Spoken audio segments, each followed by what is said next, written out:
Curățirea fântânilor este curat o tradiție bună. Fiecare localitate, fiecare regiune cu a lor. La noi este tradiția de a curăți fântâna în lunea următoare după Duminica Tuturor Sfinților. Deci după o săptămână după Duminica Mare. Este ceva normal ca oamenii se mai adună între dânsii, își curăț fântâna din iubie o apă, o îngrijesc și normal. Trebuie să avem grijă de dânsele.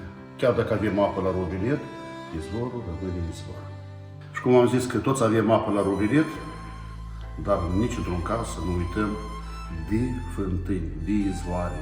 Îmi aduc aminte, a fost un an, câțiva ani, vreo 5 ani, a fost un an foarte secetos, când apa venea la robinet pe ore, pe grafic. Și atunci am observat, am simțit multe fântâni, atunci am observat la săteni că și-au adus aminte că au fântâni. Le-au curățit, le-au îngrijit, le-au remontat și asta este ceva bun, ceva normal, să nu uităm dânsele. Doamne ajută!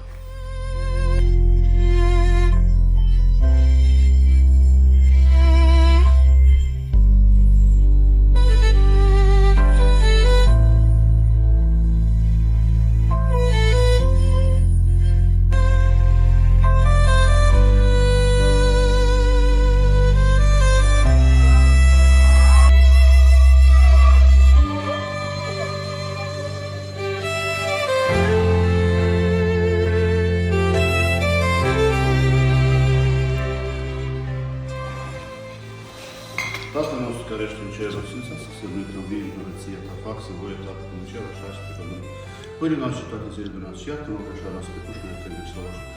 Și nu ne duci pe noi în ispită, să ne privești ce lucrează sănătate, și atunci așa să mă că și vezi, că am Doamne, Doamne, Doamne. Hristos, Dumnezeu, uitează măcar mântor și rugă că se mișcă și că se vezi și aici pe la mine. Asta este partea a doua. Dar prima a fost partea fizică, a doua este partea intelectuală. Mă ascult, dar eu știu că așa, partea a doua, așa de bună, vinem o săptămână mai târziu. La partea a doua, nu la partea a primă. Partea a treia. Mulțumim pentru ajutor.